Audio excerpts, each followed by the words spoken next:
ABŞ prezidenti Donald Trump ölkəsinin İranda baş verən prosesləri yaxından izlədiyini və vəziyyətə müdaxilə etməyə hazır olduğunu bildirib.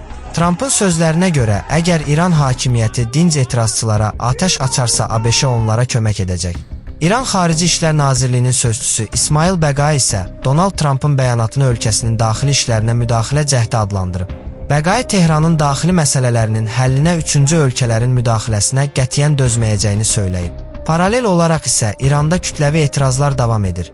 Hətta polislə etirazçılar arasında baş verən qarşıdurmada ölənlərin olduğu bildirilir. Global Infoza danışan politoloq Qabil Hüseynli ABŞ-nin İrana hərbi müdaxiləsinin hazırki mərhələdə mümkün olmadığını bildirib.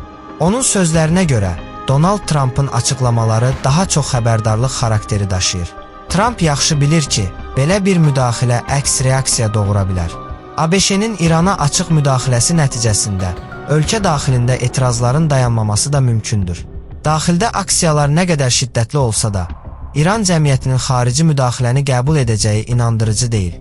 Xüsusilə illərdir mövcud rejimin ideologiyası ilə formalaşdırılan cəmiyyət istənilən xarici müdaxiləni işğal cəhdi kimi qiymətləndirərək etirazları bir kənara qoyacaq. ABŞ prosesi yaxından izləyir. Təcrübə göstərir ki, Vaşinqton adətən yalnız son mərhələdə proseslər artıq yekunlaşmaq üzrə olanda müdaxilə edir və nəticədən özünə siyasi pay çıxarmağa çalışır. Bu dəfə də oxşar senari mümkündür. Mövcud İran hakimiyyətinin devrilməsi indiki mərhələdə Vaşinqtonun maraqlarına uyğun ola bilər. Trumpın son anda prosesə müdaxilə edərək İrandakı məsələni mən həll etdim deməsi də mümkündür. Hazırda etirazlar davam edir və nəticənin necə olacağı hələlik bəlli deyil.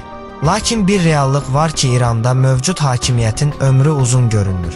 Bu artıq dəfələrlə təkrarlanan bir prosesdir. Xalq mövcud vəziyyətlə barışmır və vaxtaşırı etiraz səsini yüksəldir. Bununla belə qeyd etməliyəm ki, baş verənlər hələ inqilab səviyyəsində deyil. Ümumiyyətlə, Güney Azərbaycanın aksiyalarda passiv qalması diqqət çəkir. Tarix isə göstərir ki, İranda inqilabi proseslər məhz Güney Azərbaycanın fəal iştirakı ilə nəticələnib.